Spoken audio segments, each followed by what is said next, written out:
జూబ్లీహిల్స్ ఉప ఎన్నికను బీఆర్ఎస్ అత్యంత ప్రతిష్టాత్మకంగా తీసుకుంది. సిట్టింగ్ సీటుని కాపాడుకుని గ్రేటర్ హైదరాబాద్లో పట్టు నిలుపుకోవాలని ఉవ్విళ్లూరుతోంది. ఆ క్రమంలో ప్రచారంలోకి పార్టీ ముఖ్య నేతలందరినీ రంగంలోకి దింపింది కారు పార్టీ. అయితే ప్రచార బరిలో ఉన్న నేతలు క్షేత్రస్థాయిలో పనిచేస్తున్నారా లేదా అనే దానిపై సొంత నేతలపై నిఘా పెట్టారనే గుసగుసలు వినిపిస్తున్నాయట. జూబ్లీహిల్స్ లో గెలుపు కోసం ఇప్పటికే బీఆర్ఎస్ పార్టీ సర్వశక్తులొడుతుంది. ఈ తరుణంలోనే పార్టీ నాయకులు క్షేత్రస్థాయిలో పనిచేస్తున్నారా లేదా అని తెలుసుకునేందుకు బీఆర్ఎస్ సిద్ధమైందట. డివిజన్లలో ఎంతమంది నేతలు ప్రచారం నిర్వహిస్తున్నారు, వారు ఎవరెవరిని కలుస్తున్నారు, ఓటర్లను ఆకట్టుకునేలా ప్రచారం చేస్తున్నారా, ప్రభుత్వ వైఫల్యాలను ఏ మేరకు వివరిస్తున్నారు, కాంగ్రెస్ గ్యారంటీ హామీల వైఫల్యాల కార్డులను సైతం ప్రజలకు అందజేసి బీఆర్ఎస్ వైపునకు ఆకర్షించేలా ఎలాంటి ప్రయత్నాలు చేస్తున్నారనే వివరాలను సేకరిస్తున్నట్లు సమాచారం. సొంత పార్టీ నేతల కదలికలపై పార్టీ అధిష్టానం నిఘా పెట్టిందనే టాక్ పార్టీ నేతల మధ్య పెద్ద చర్చకు దారితీస్తోంది.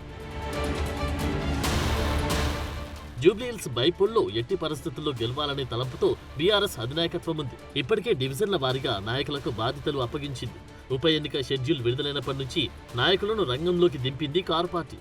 డివిజన్లలో బాధ్యతలు అప్పగించిన ప్రతి నాయకుడు ఎన్నికల ప్రచారంలో ఏం చేస్తున్నారు, ఏ కాలనీలో ఎవరెవరిని కలుస్తున్నారు, ఏ రోజు ఏ కాలనీలో ప్రచారం చేస్తున్నాడనే వివరాలు తమకు తెలుసని పార్టీ వర్కింగ్ ప్రెసిడెంట్ కేటీఆర్ పేర్కొన్నారు.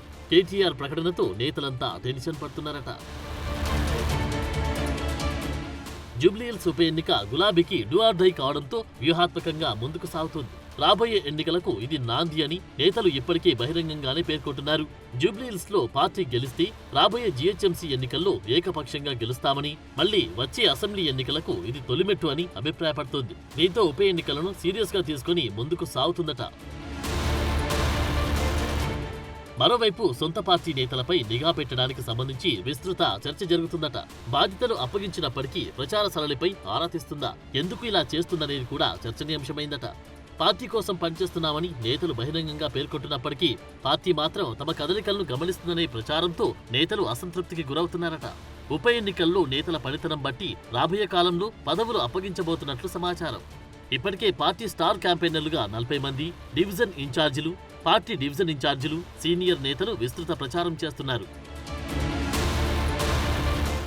అయినప్పటికీ ఇంకా నియోజకవర్గ ఓటర్లను కలవాలని, వారికి ప్రభుత్వ వైఫల్యాలను వివరించాలని, వారిని ఎలా ఆకట్టుకోవాలనే అంశాలపై మార్గనిర్దేశం చేస్తున్నారట. ఎన్నికల బాధ్యతలు అప్పగించిన నేతల పనితీరును బట్టి భవిష్యత్తులో ప్రయారిటీ ఉంటుందనే విషయాన్ని నేతలకు డైరెక్షన్ ఇస్తున్నారట.